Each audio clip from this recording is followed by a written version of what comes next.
Also, my little light bulb died. The little light under the sewing machine.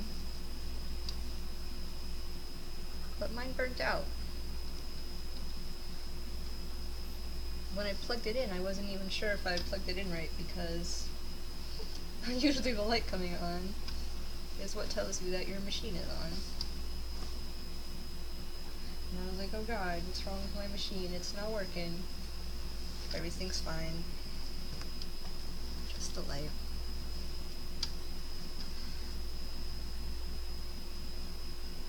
Let's see, let's do this hard part first. The hard part, which is, let's see if I can demonstrate this, which is straightening this,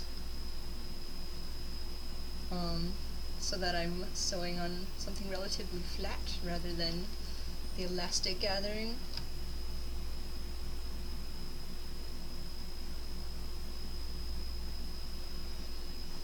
Let's see, I'm actually going to change the direction of this needle, or this pin rather, because we are sewing in this direction.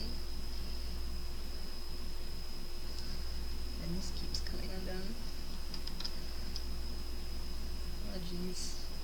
If I'm gonna mess up any part, it's gonna be this part. Where am I? My pin got stuck in something. Oh, it got stuck in the layer underneath. So I really want to make sure that the other layers of the blouse are like bunched up over here in the back, because I don't want to sew through anything besides this one layer. Let's see, what's the easiest way to do this? Something like this. It doesn't have to be perfect either, but I'd like for it to be somewhat perfect. Just slightly perfect. That's all I ask for. Oop. There, I did it. Once you capture the fabric under the presser foot, that's it, it's stuck. Let's see. Oh, this is hard.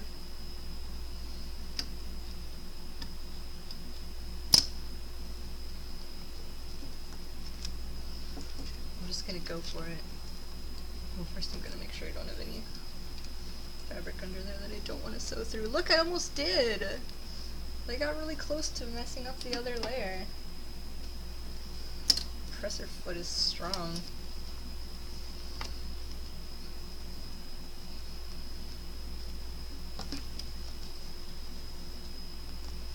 Okay, time to be brave.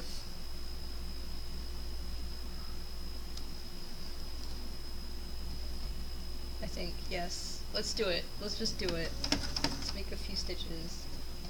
That was the back stitches. Now we go forward and we stretch out the elastic. And we do the back stitches. The back stitches are bunching up today. Alright, how did that turn out?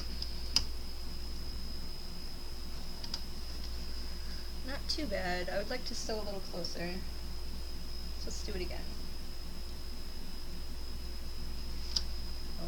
Let's snip it off and do it again.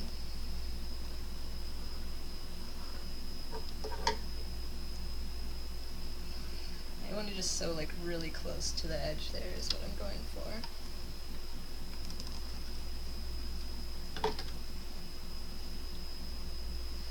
I panicked the first time and I did it too far away.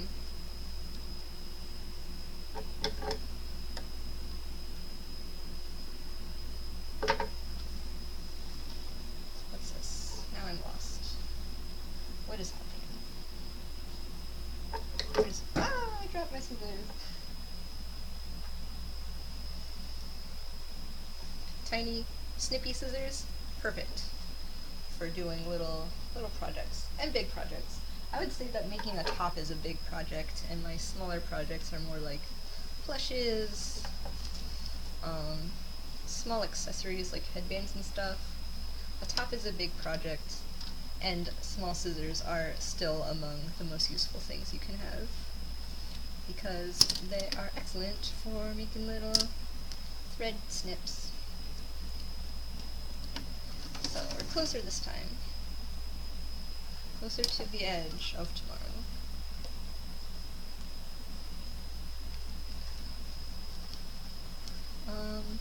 Well, I did not straighten that elastic as much as I wanted to, but it's fine. It's fine.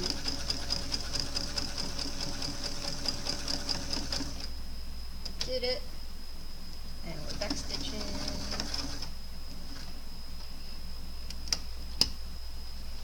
I did it. Woo, I'm getting stuck. I did it. Yay. Snippy snips. Oops, give myself more leeway there.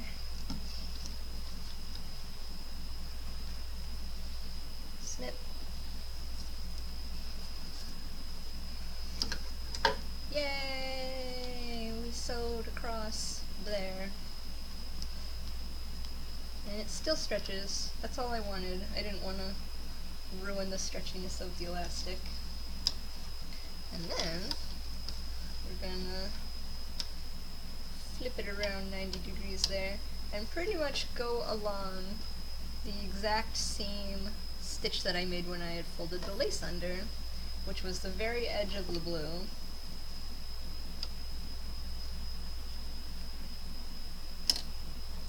And I used to think, back before I was like really sewing, but I still had like ideas for sewing, I'd be like, oh, if it's basically following the same stitch, then I should just do those steps at the same time and, you know, not secure that lace on until I'm actually sewing it onto the top. Because then it'll do both at the same time and it's the same stitch and it'll save me time and energy and thread. But as you've witnessed, it took several minutes, more than minutes, probably like 10-15 minutes between that step and this one. You just would have gotten lost. Not lost, but you wouldn't. It's too hard to do too many steps at the same time. Like, imagine if this lace like wasn't sewn flat against this and I had to also wrestle with, you know, folding the lace under evenly while also having everything like flat and even on the top itself. It's just too much to worry about all at the same time. Just don't try to skip steps and don't try to consolidate steps. You will complicate things for yourself and then you will not have any fun.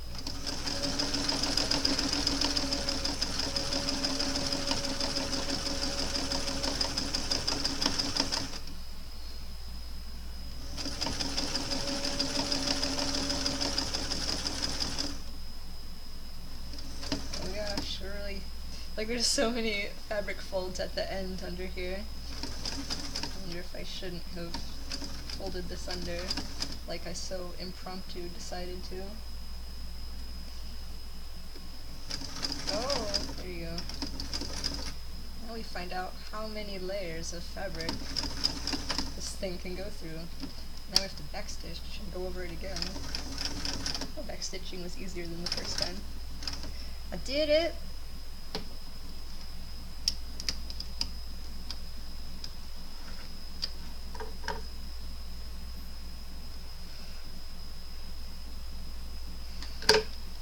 Did it. How awesome. So that's one side. That is the side. Done. And it actually like flattened it out really well too. It just like smushed it down. And that's awesome.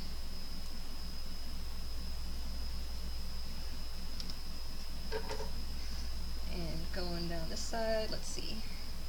Now we're going to start at the bottom. We'll smush it down good.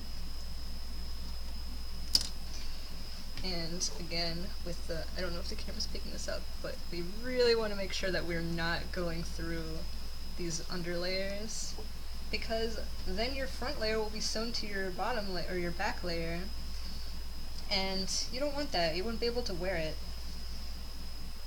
It would be all stitched together weirdly. So back stitching is easier. Oh, come on. Right when I said it's easier.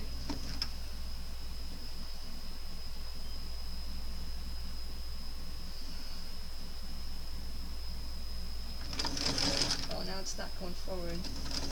You can do it. It's just the bulk of the fabric. We're just gonna manually push it. Go. Yay, that works.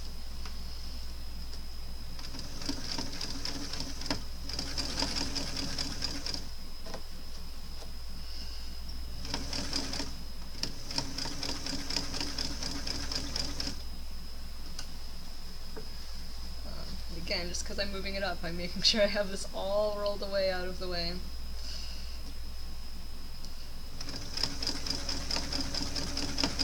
This is a little cumbersome because I have like all of the weight of the top right now is like in my lap and hanging over while it's all trying to move in this direction.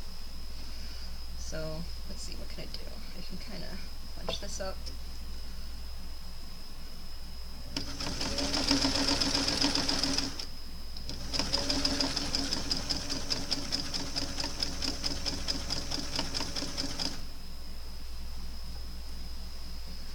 I ran out of things to talk about.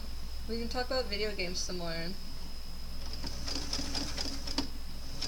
Let's see. However many minutes ago that was, maybe that was like an hour ago when I started. Let's talk about Fantasy Life and how I keep coming back and playing it even though it's a year old now and I have all these newer games to play. Story of Seasons is one of those newer games,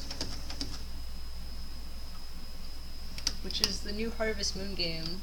Oh, you know what? Ah, look what happened. So when I lifted the presser foot just now, the threads that I did like between here, which is where the thread is attached if you can't see it, and here are nothing. There's no thread there. I can lift this up again because it's not attached. So what happened was my bobbin ran out of thread, which is in this compartment underneath. And it couldn't have happened in a more cumbersome way. So here's the bobbin. This is what's attaching the thread to the lower level, to this underside that we don't see when we're sewing, and it's empty. So I just have to refill it.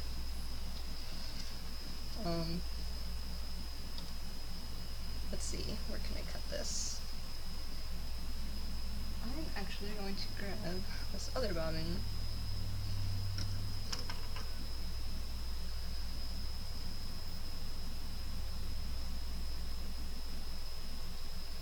And this part is extremely exciting because you get to watch me wind something by hand for a few minutes. And that was actually a very opportune place for the bobbin to run out. Like, as you can see, what I indicated here is only like a couple of inches. I've had it sometimes, like, what if it ran out like back here, it would have been like a whole stitch to redo, and so you don't always notice when you're not sewing on both sides. Winding.